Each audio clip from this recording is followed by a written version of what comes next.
Welcome to the Website Success Show, the podcast for business owners and entrepreneurs who want to grow without the social media treadmill. I'm Jules White, the founder of the Website Success Hub, and I believe that social media is optional. Here we talk about how to get found on Google, show up in AI search, and turn your website into your hardest working team member, so your business grows without you being glued to your phone. If you're done with the algorithm and ready to build something that lasts, you're in the right place. So hi, welcome back to the Website Success Show. It's Jules here, and I'm really looking forward to recording today's episode. I don't have that many guests come on to the show, just bringing in people who I know can really help you to grow your business, escape social media, hopefully, make the most of the content that you're already creating, and just get really clear on your messaging.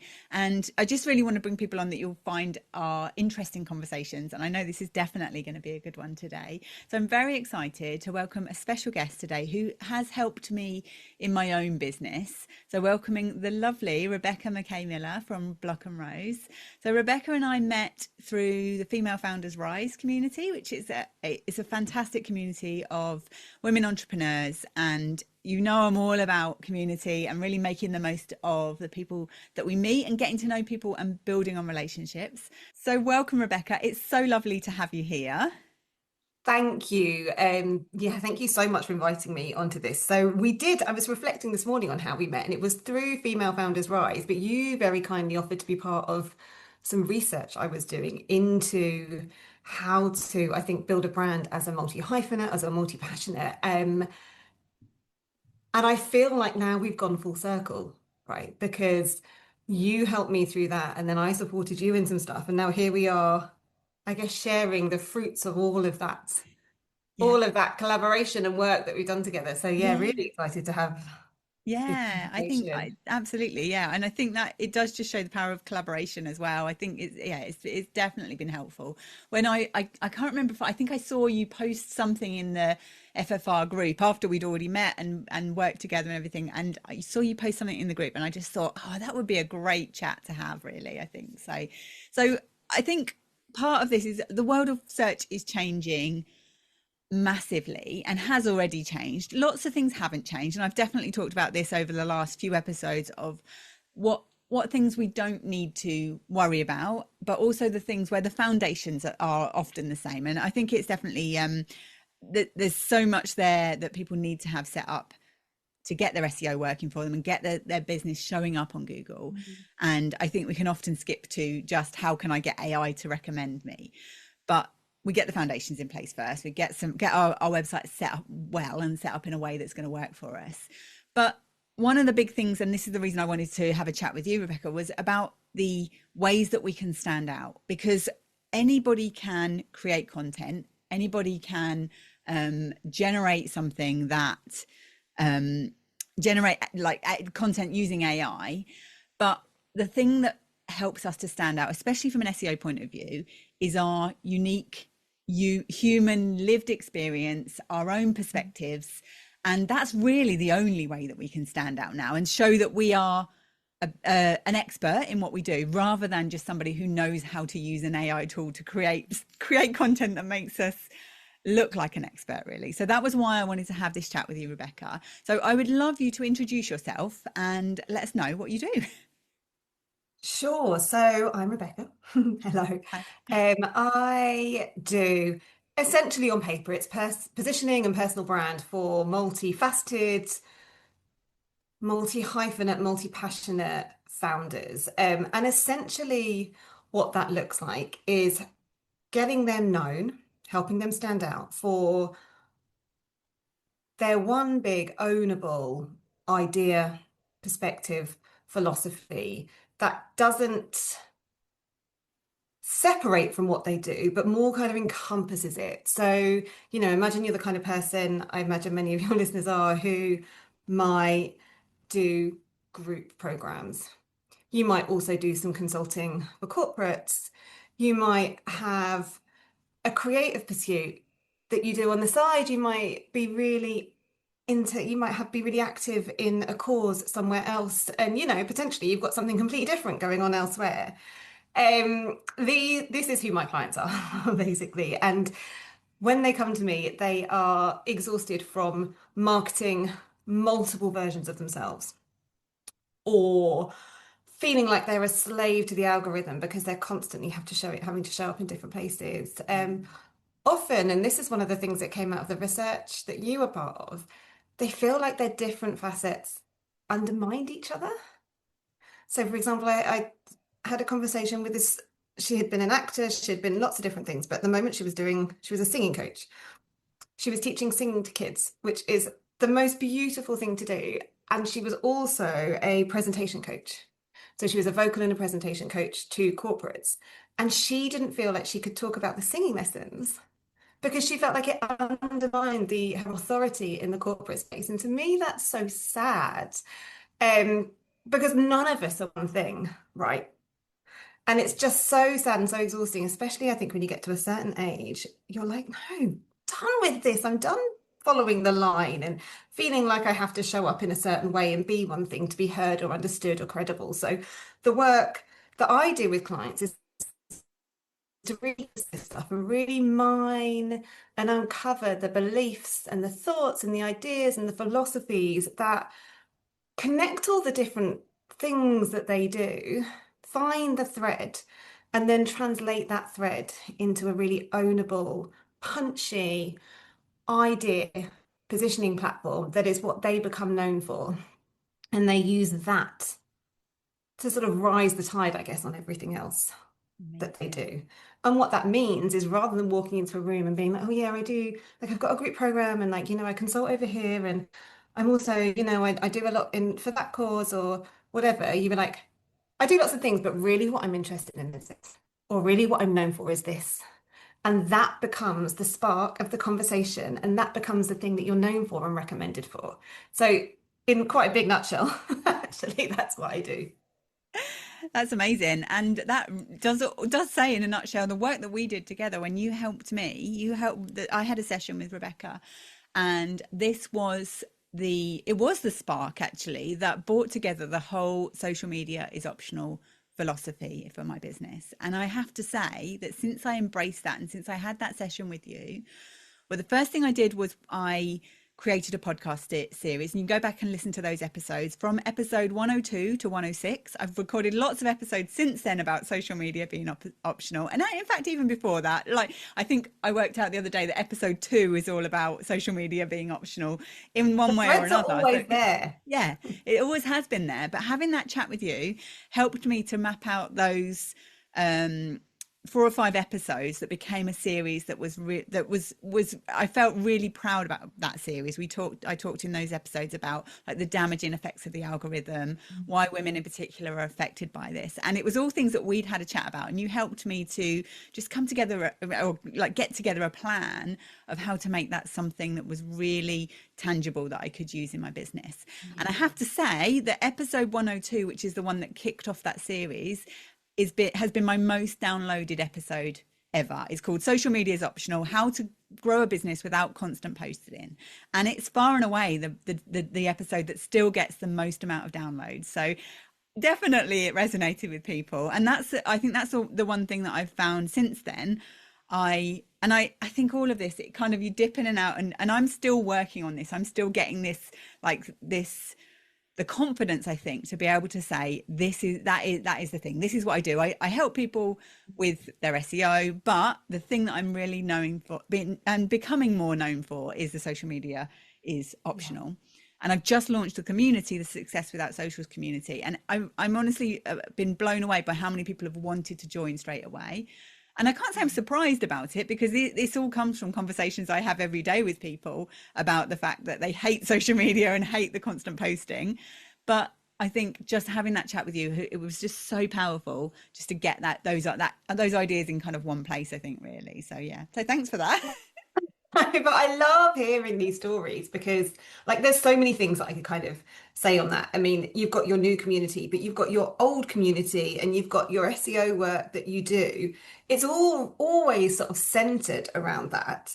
But I got the sense from our call that you almost felt like you had to sort of, like, you had to explain what you did or justify what you did, or almost like justify why someone should spend their money with you as opposed to elsewhere. Whereas now that you're, and under the skin, this was always there, but now that you've got this sort of positioning piece, this platform, you're like, well, this is why. And there's so much. And one of my favorite things I remember about our session, and actually all the sessions I have with clients, is that as soon as this escapes your lips, like the energy just shifts, like you came alive. And like the podcast series that you mapped out afterwards, those were all the narratives and the sort of supporting beliefs and perspectives that you could use to expand on and substantiate that belief. And there was, once you got going, there was so much that you found you had to say on this.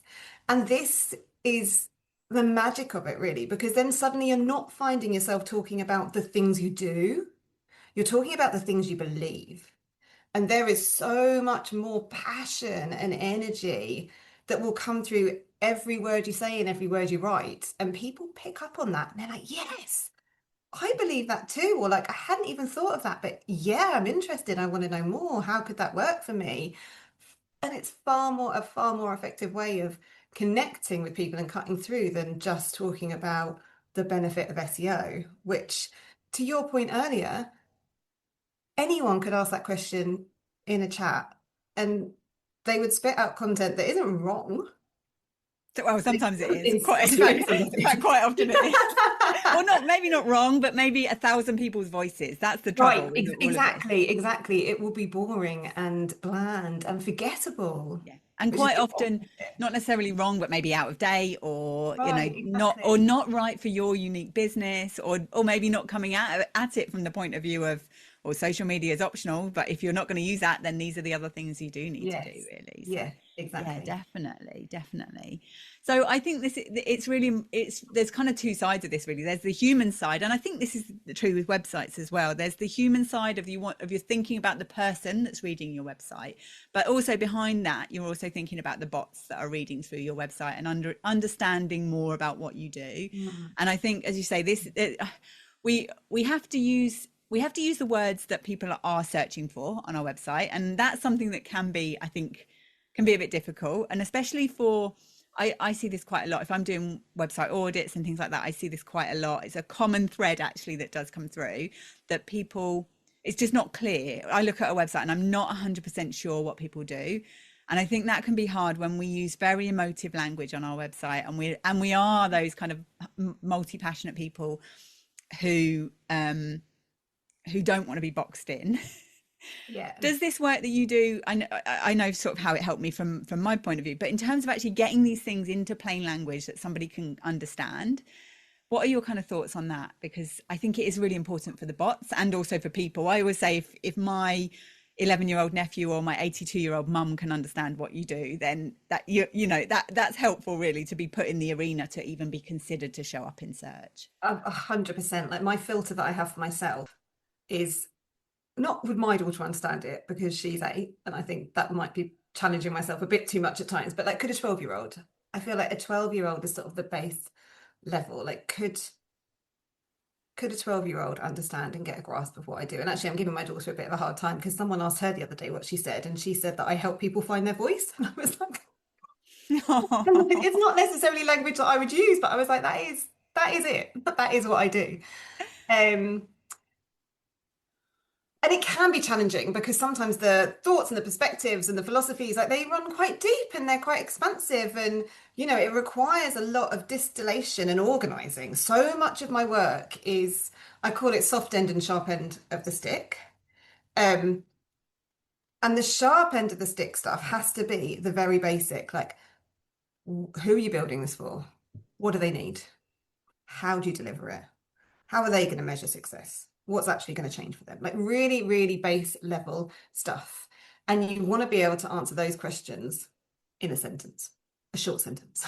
And, focus on getting that stuff really, really clear. But the softer end of the stick is where you elaborate on that. And that's when you can share, well, why that outcome matters, or how your perspective on how you achieve that outcome is different, or perhaps how the specific problem they're facing or challenge that they need your help overcoming is connected to something on a cultural level, Like, what are the bigger patterns, the bigger behaviors, the bigger shifts that are going on that are feeding into that? And what that means is that yes, you are able to explain what you do and the impact of your work and who for to humans and bots in really simple language. But also, you don't get bored because then you have all this material, and I call them sort of thought leading narratives that enable you to ladder out and expand on all these points that give it substance, that give it tissue, that give it fabric. And the idea is that by developing out the narratives that sit underneath or around or cushion the very sharp end of the stick stuff, you, like you did with your podcast, you find that you've got a series of work that you can talk about. You know, this is the basis of a body of work. These things can become the chapters of your book. They can become the sections of your Substack. They can become the series on your podcast. And the idea is that you're fleshing out this body of work that is centered around this very sort of specific, well, yeah, this is what I do. Like, you need people to understand it. Like, you can't overindulge yourself too much, because otherwise, to your point, people are like, I mean, it sounds great, but how's it going to help me? It's, oh yeah, it sounds great. And wow, aren't you fascinating? Yeah. Aren't you interesting? Like, that's such an interesting perspective. And actually, that's so aligned. And often when I have conversations with people, it's like, yeah, I've thought all of this stuff, but it's like out there. It's like in my other life that isn't connected to work. And I don't bring that to this space because I don't know how to merge the two. But I want to. And that's what this work is. And I call it, rather than, I think, traditionally, sort of messaging and positioning systems, frameworks have been quite hierarchical. You know, you have your vision statement at the top, and then you have everything sort of slots into place. But what that hierarchy or those frameworks produce is very static statements that might look great on a headline or social media post, but they end the conversation because there's no depth behind them. And often when you just produce those frameworks, even though the thinking is there, like, you know it, but what you haven't done is built out that narrative so that you don't necessarily have the tools to hand to be able to expand on them in conversation. And that's a huge part of what we do. And so the way that we build it when I work with clients is we sort of position it, we look at it as more of an ecosystem. So we have that positioning concept in the middle, but then we build out from there. And the idea is that, or it might even look like a spider's web, like, the idea is that you've just got rings, sort of centric rings that sort of expand out. And, you know, you've got this that you can talk about here. And actually one day you might go with this ring. And you might talk about this thing and you bring it back down. And another day you might go over there. And everything feels really interesting and rich, but it's all connected. And so you're building this body of work that's full of very specific opinions and perspectives and drawn on facts and cultural issues and topical matters. And they stand alone, but they all connect back into the sort of the central positioning piece that you're known for, which in your case is that social media is optional. Yeah, I think that's really important. Actually, when you explained it to me, I think when we were talking about it, I was thinking of it like a spokes on a wheel. So with that hub in the middle of the social media is optional, and I can picture it in my brain right now what we mapped out. But it all comes back through that message and through the different ideas, but back to that fundamental principle that social media is optional.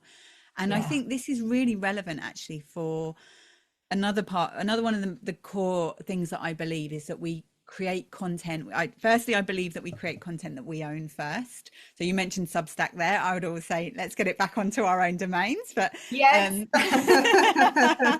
But it's because I think, you know, dream bigger. We kind of think, oh, Substack's a way to then get in front of more people. But actually, if you can really get that strong message on your own website, I believe that your website is the hub of your business and everything should come back to that. Again, it's the spokes coming back to that message or that point, I think, really. But coming back to that. And then we don't have to do this all at once. The other thing that I really believe is that we create content that has a purpose as well. So we're not churning out content for the sake of it.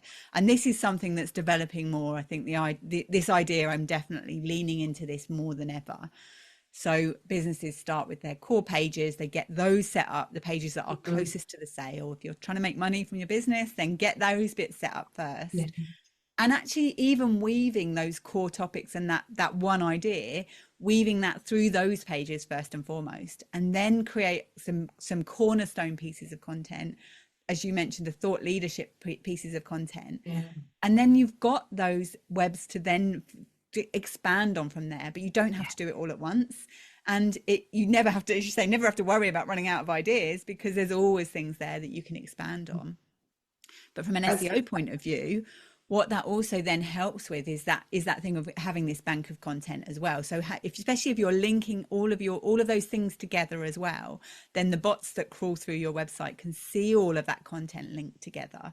And yeah, I think that's one of the strongest ways to make sure that your website content is you're making the most of that content, and the content is actually showing that you know this topic inside and out. So rather than just covering stuff at a very surface level, which is again what AI can generate, that kind of content.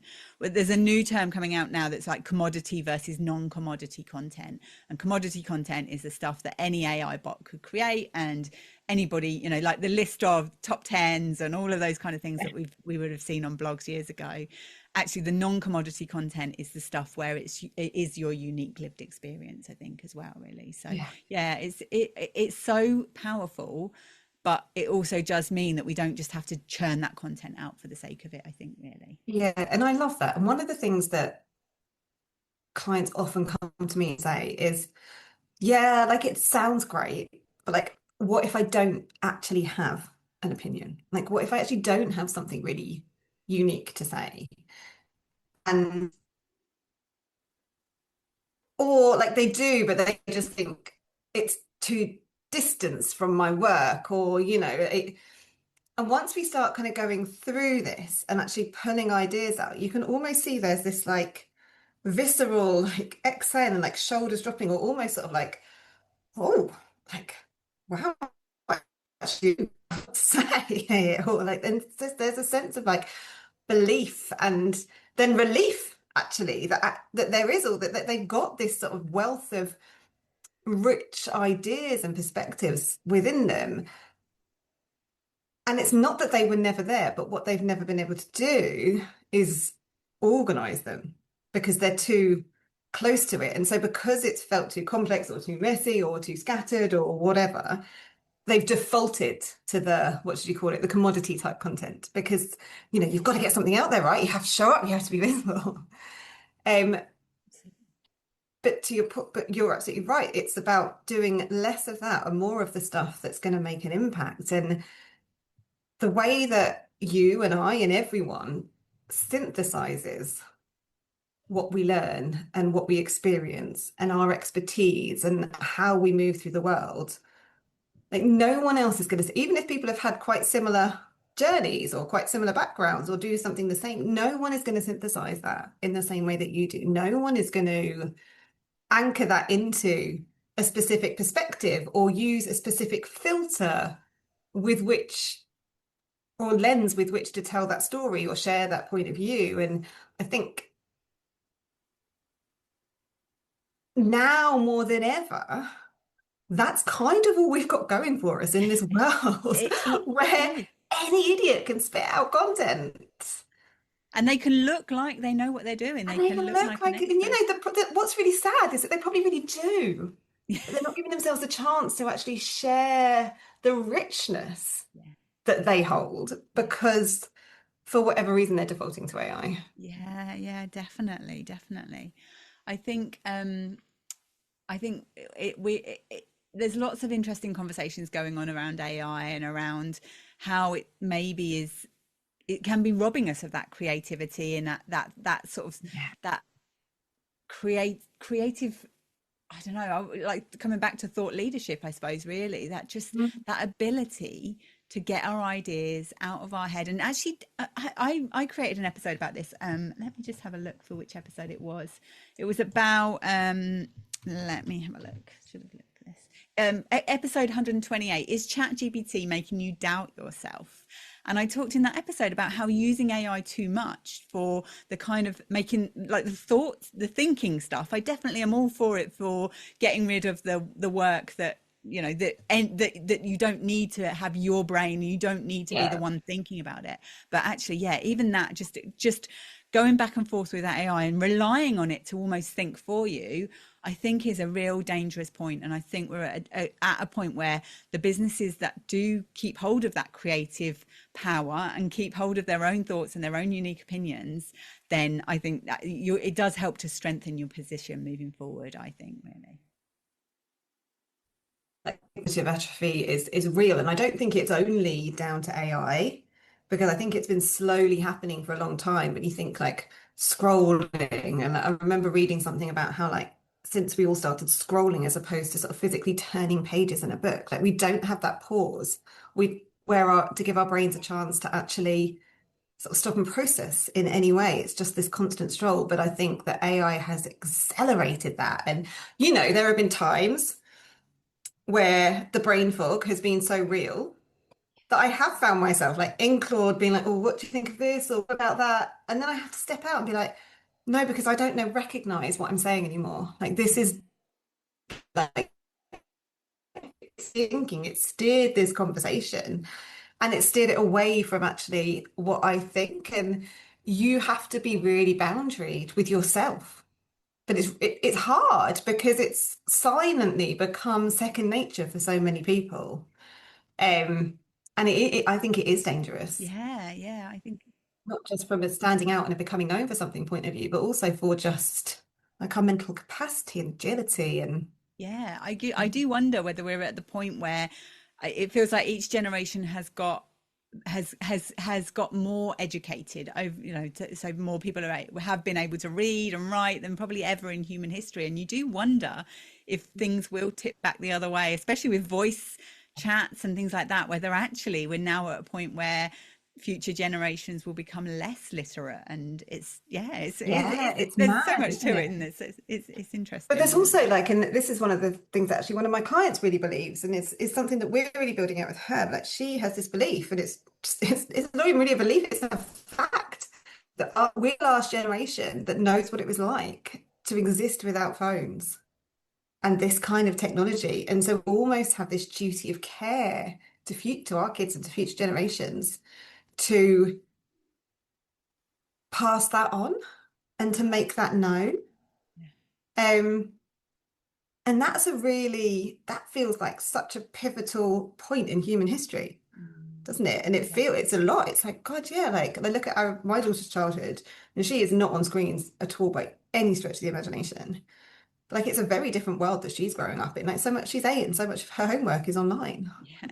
You know, like I need to write a story and like use a pencil.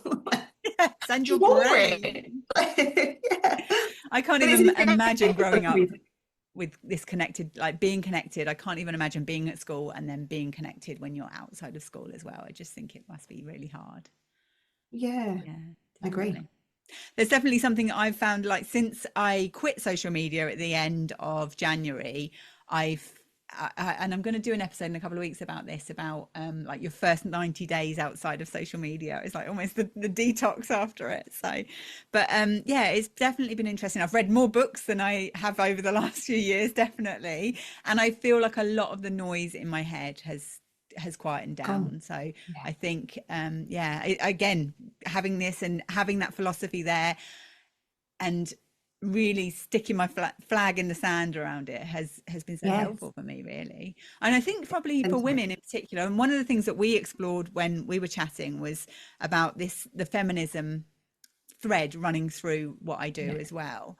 And I definitely don't feel I've explored that anywhere near as much as I want to. But do you feel like for women in particular, it's this sort of thought leadership and this standing out and almost sticking your head above the sand and believing in something is harder for us?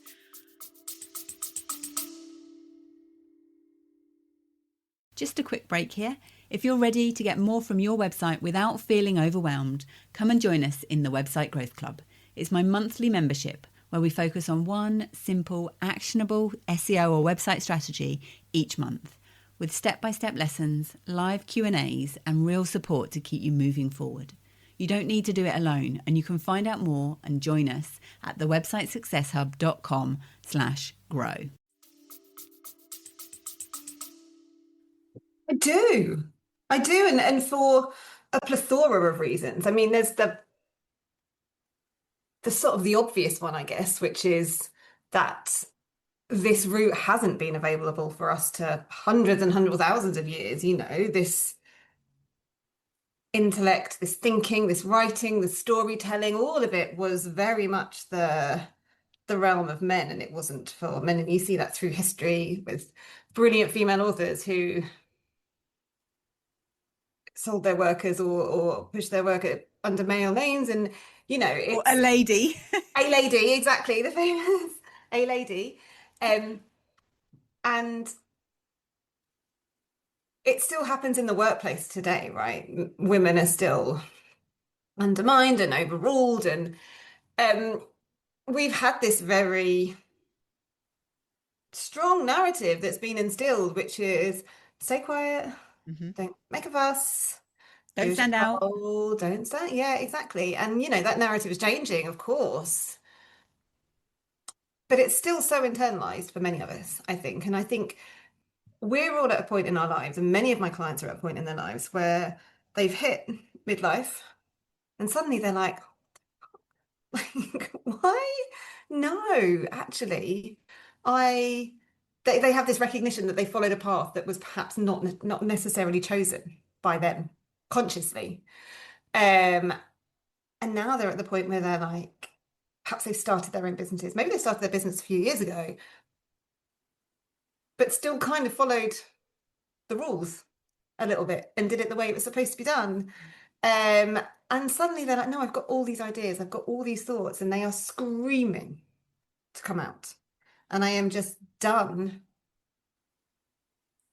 holding them in. But then what happens is the perfectionist rears its head, and it's like, but I can't, I'm there's almost like an unsurety. Like, I need to be sure on this. I need to have this argument really well written. I need to be really clear on what point I'm trying to make, and how I'm trying to articulate it, and what I'm trying to say, and who I'm trying to say it to before I voiced it. And so it still goes unsaid.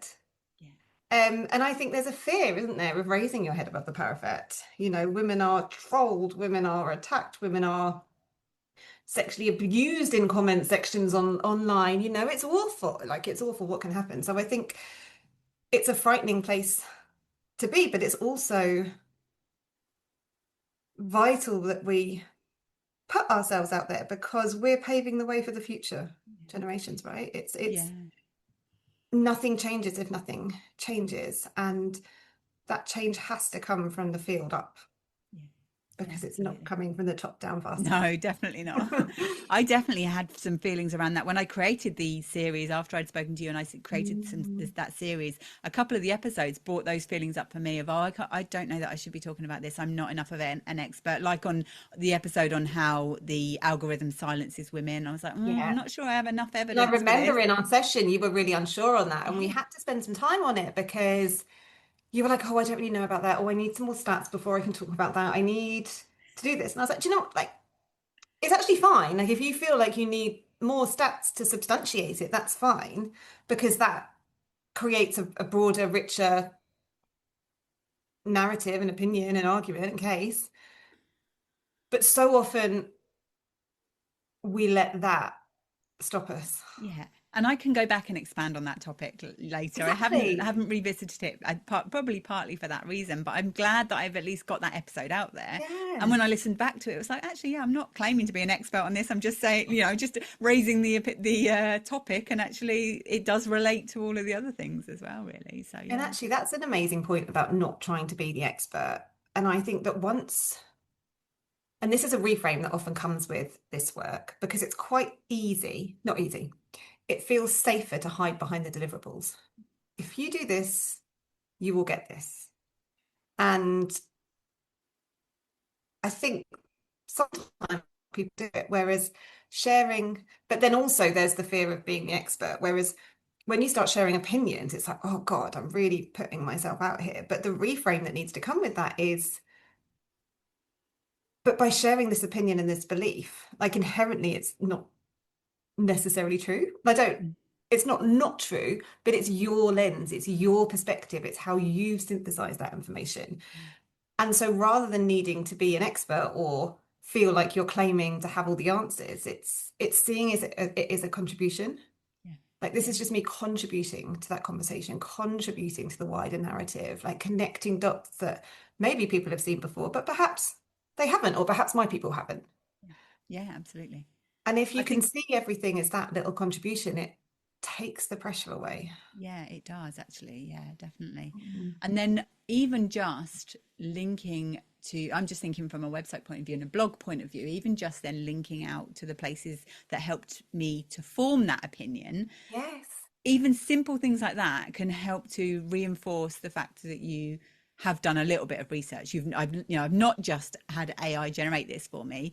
I've been out Yeah. there, I've had conversations, and those are the kind of things that actually, if you're the person out there doing the research, like you did your research with founders. If you, I don't know if you created any piece of content around that, but if you had spoken to a certain amount of founders and you Mm. created a piece of content, I know FFR do their founder report, don't they? Yeah. If we can create that kind of stuff, and it doesn't have to be massive vast studies, Sample but sizes, no. but we can, if we can generate something that actually shows we've done our research, Yeah. then that could be really helpful. It can be helpful for people linking into our website, and also just increase it, like showing a bit more that we've actually done our diligence rather than just using AI to generate something, really. Yeah. It adds depth, doesn't it? And it shows Definitely. that there is a yeah, like a depth to the opinion. Yeah. And I also Yeah. think on the flip side of that, yes, it can help having that sort of data and that insight.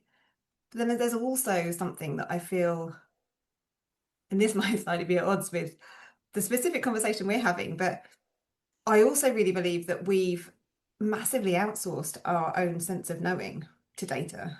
Yes. And, you know, one of the beliefs that really underpins my business is that intuition and in knowing should override external data and analysis every time. And so I think it's about finding the balance, isn't it? And often the inner knowing piece and the perspectives and the philosophies come first. And it's like, actually, I inherently know this to be true. Yeah. To me, I inherently know this to be true. But before I take it out into the world, I want to gather some additional insight or validate it or whatever. And for some people, that's brilliant. But I don't always think that clients need to do that because again, then sometimes you're just relying on that external validation rather than leading with what you inherently believe to be true. Um, because that's the heart of your thought leadership. Yeah, yeah, definitely. I think that's really important actually for positioning as well. And that's something that in itself can help you to Yeah. stand out in this context, stand out in search. If you're giving the alternative view, then that's Yeah. yeah, not a bad thing to do. And especially if you do, especially if you already have demonstrated that you are an expert or an expert in Yeah. this, in terms of you've demonstrated that you already have some knowledge on this, or you've already put some thought into this, and then you have your unique experience and your unique Yeah. perspective on it, even if it does go against, I guess, a bit like the social media is optional thing. A big part of my messaging with that is that we've been sold this lie. We've been sold this lie that you Yeah. cannot have a successful business Yeah. without social media. So Yeah. yeah, It's yeah, a lot of people contrarian, will and you challenge have to that. be a little bit contrarian, I think, Yeah, to yeah, stand out because you have to, like you said earlier, you have to put your flag in ground. yeah, It's this is what I stand for. And actually, not everyone is going to stand for this, and that's fine. Like, how boring would the world be if we all said the same thing? yeah, So I think being contrarian yeah, is really important. And I often when I'm doing the exercise, when I'm teaching this or when I'm doing this with my clients, I'm like, okay, you've done the sort of first version of your opinions. Like, what's the really extreme? Like, what's the version of that belief that makes your skin prickle a little bit? Or what's the rated version of let's actually get out the skin of what you really think, because without noticing it, we do slim, like we do put this like vanilla filter, don't we, over yeah, our beliefs and opinions sometimes just to make it yeah, feel a bit safer or a bit more palatable. And actually, it's like, no, like, what's the most extreme version of this? Like, what do you actually think? Like, what are you going to scream about in an argument drunk or like talk to someone in the toilet at 5 a.m. about? Like, what's that version? Like, that's the version that we kind of want to start with. And, the exact wording of that might not be what goes on your website. But the essence of it needs to be what comes through, because otherwise you're not being the most version of yourself. That's not articulated very well. But do you know what I mean? No, I know what you mean. We've got to, and often, like when I'm doing this exercise, I kind of say to clients, you sort of need to put almost kind of view this like, your expertise, your credibility, all the qualifications, or the clients, or, whatever, all the stuff that gives you your credibility, gives you your edge. Like that's sort of a bit of a tick box exercise for now. Like we've got that. Okay, that's sort of the base level that clients expect to work with you, that you've got this base level credibility. It's almost like run for the cause now, because there are hundreds, thousands of people that do what we do, and most of us have at this stage a similar level of experience or whatever. It's the lens that you look at it through. Yeah, that's absolutely. What's going to make you stand out. Absolutely, definitely. So if somebody is thinking about getting started with this, what's the best way to start? Like if you've got no idea how to even get started, what's the best thing to do? So the exercise that I always share is to draw a grid as if you're going to do a giant game of noughts and crosses. So like 2 lines across, 2 lines down, and set a timer for about 6-7 minutes. And in each of those boxes, just write a belief or a philosophy or a hot take or something that you believe to be true about your industry, about your community, about your clients, about the culture we exist in, about the world we live in. It can be politicized, it can be very spiritual, it could be really centered in kindness, or, it can be anything. But just try and not overthink it, write as many things down as you can. Then give yourself a minute, have a drink, whatever, draw another grid, and then do the X-rated version. And give yourself permission to be like, okay, no one's going to remember that if I say that in a networking room. What's the version of that someone's thinking about when they wake up the next morning? And just start there. And once you've done that, just have a look through, and you might find that there are some real threads that are beginning to emerge. And those threads might be an interest that actually you're like, do you know what? All of these opinions, they were first formed when I was doing this thing, looking after horses, crafting, hiking. I don't know. It might be that there is a real sense of activism that actually comes through that. It might be that there's some rage. There's usually rage. There's usually a lot of anger that comes through. You might be like, do you know what? Curiosity is a real thread here. And so just try to identify the kind of the thread, and then just start to begin to paint a picture of like, okay, do these different things. So I've got these different beliefs. There's this thread here that actually, let's say it's curiosity, for example, that's what's in my head. Let's say that curiosity or connection to nature or whatever is the thread that's coming through that. Now I'm going to look at the different things I do in my work, my group programs, my memberships, the consulting I do in corporate, my art, whatever it is. I'm like, oh, actually, maybe I apply that lens of curiosity or that lens of nature as the blueprint or whatever it is to all of my work. So there's a thread that I can see here now. And almost once you can identify what that thread is, you don't need to immediately do the work of crafting that into a beautiful positioning platform or, messaging. It can be like, okay, well, how can I just weave curiosity as a starting point through my content? How can I actually let clients know that this is part of the approach? And just look at the sort of easy ways that you can weave it in and build it from there. But there's always a thread. Fantastic. And if you can't uncover the thread, then work with someone else to do it. Because so who could we work with to do that then? Maybe me. But it is really hard to do this work on our own, because even though the thread exists, and actually when I work with clients, so much of what comes out isn't revelation, it's recognition. Yeah. We're not really coming up with something new, we're just piecing the puzzle together in a way that they hadn't previously seen. And like the feedback that I get from clients more than anything else is that I see what they're not yet brave enough to articulate. Yeah, So it's absolutely. there, I just see it and give words to it before they're able to. And often that's all we need. Yeah, absolutely. That's definitely how I would describe it from how we work together. Definitely, yeah. It was there. It's always been there as a running thread, even way before I started the podcast. I think I'm a member of the Female Entrepreneur Association as well, and the way that I found that was I searched for can you grow your business without social media, and one of Carrie Green's YouTube videos came up. It's like I realized that was way back at the beginning of my business, that thread was always there, really. So, and And you that's just an helped me to bring it example together. of, because often people then say to me, well, how, if I've got this thread, like, how do I use it? And I'm Yeah, like, well, that's a story. That's a story that you can say, this thread has always been part of me. Wait, like, that's a piece of content. That's all these stories and anecdotes that once you identify the thread, you can trace back through your lives and through your jobs and through your experience and be like, oh my God, that it showed up there. That's a story I can tell. Oh God, it yeah, showed up there. Yeah, I can talk about that. yeah, definitely. Amazing. So if somebody does want to work with you, then how can they get in touch? Where can they find you? So on LinkedIn is probably where I am reluctantly, although actually I am taking a slight hiatus. A leaf out of your book, actually, just to be like, okay, what happens if I'm not really on LinkedIn?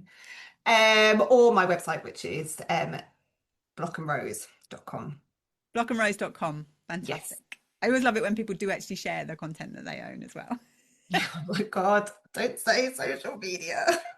Yeah, no, you can say I definitely it's the social media is optional, but I do love it when people say, well, you can find me on my website firsthand. That's a better place. That Yes. I feel like the website is a truer representation of. Ah, yeah, of course. And because you control it, and because you can send people there and you own it as well. I think that's the main thing. Yes. Yeah, definitely.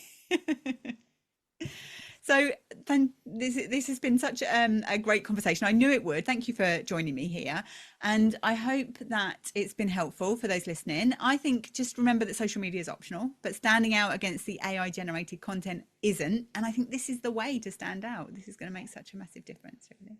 So yeah, make sure you reach out to Rebecca, say hi, let her know you've heard her on this podcast episode. Yes, And please do. yeah, fantastic. Thank you so much for being here. And Rebecca, before we do leave, can you just remind us again what you do? So just quick, your 60-second pitch or whatever it is, just let us know again. Yes, so I work with brilliant, passionate, multifaceted founders who might have a million different strings to their bow and are exhausted or exasperated, perhaps with trying to market different versions of themselves, become known for the one big, brilliant, ownable idea or philosophy that connects everything that they do. And so they can stop having to show up as different versions of themselves and just step into this identity, I guess, of this is who I am, this is what I believe, and I do this, but really about it. We do it without having to niche, without having to undermine any of your message. Can't believe that's the first time I've said not having to niche, which is like one of my big messages.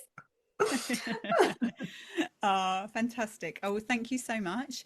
And if you need any help, or if you've already worked with Rebecca and you need any help in actually translating those messages onto things that people are actually searching for, then you can always reach out to me. We can have a chat about what's missing from your website and what you can how you can use this unique positioning to help you to show up on Google as well. So thank you so much for listening. Thanks for being here, Rebecca, and I'll see you soon. Bye.